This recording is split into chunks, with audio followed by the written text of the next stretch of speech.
Hebrews 11:1 says, "Now faith is the substance of things hoped for, the evidence of things not seen." When I talk to Christians about faith in that sense, they treat it as if it was a virtue, something to proudly profess. In Matthew 17:20, Jesus says, "Because of the littleness of your faith, for truly I say to you, if you have faith the size of a mustard seed, you will say to this mountain, 'Move from here to there,' and it will move, and nothing will be impossible to you." If you hold the evangelical position that the Bible is the inerrant Word of God, you are forced to accept that you can literally move a mountain by faith alone.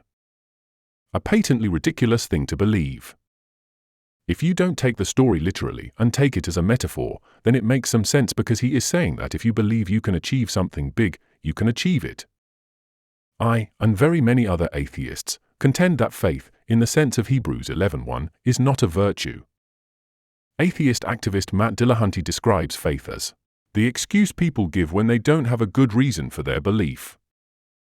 Another atheist activist, Aaron Ra, says that faith doesn't move mountains, but people with faith and shovels will move mountains in order to defend their faith. I define faith as wishful thinking. It is a cowardly, intellectually dishonest position to take, a denial of that which is objectively true and a refusal to even consider that you might be wrong. They are telling you that they are not interested in the truth, at least with respect to their religious belief. When discussing a topic with a theist who professes faith, you know from the start that nothing you have to say, and no matter how much contradictory evidence you might provide, they will not change their mind. Their lack of understanding of the biblical meaning of faith is amply demonstrated when they say something like, "You have faith that the sun will rise in the morning." Why does that demonstrate their lack of understanding?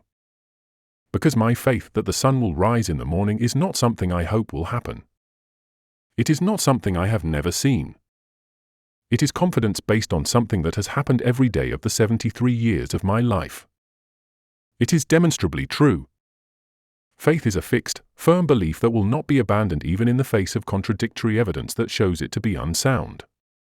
Coincidentally, the Diagnostic and Statistical Manual of Mental Disorders, version 5, defines a delusion as a fixed, firm belief that will not be abandoned even in the face of contradictory evidence that shows it to be unsound. Does that mean that you shouldn't have that conversation? If that discussion is one-on-one, then you may be wasting your time. However, if there is an audience, your arguments may cause some of them to reconsider their position, to ask themselves, "Is my belief justified?" Theists seem to be incapable of grasping a very simple concept, namely that faith is not a reliable path to truth. Two people are talking. One is a Christian who holds the position on faith that her God is the creator of the universe, while the other, a Hindu, holds the position on equally strong faith that Shiva was the creator. That makes it impossible to tell which of them, if either, is correct. They can't both be right, but they can, most certainly, both be wrong. Could I be convinced that God is real? Absolutely. All it would take is for a believer to honestly address this challenge, provide one piece of information that is demonstrably true, and that points to one, and only one, conclusion, namely that God is real, and I will acknowledge that I was wrong.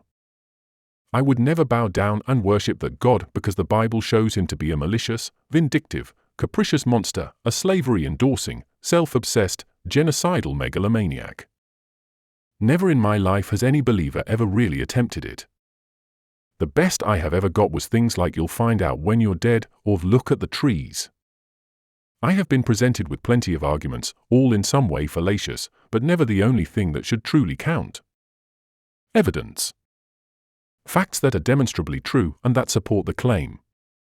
That is why I say that faith, in the biblical sense, is a denial of objective reality and is never a virtue. If you like what I do and want to see more, please click like, subscribe and ring that notification bell.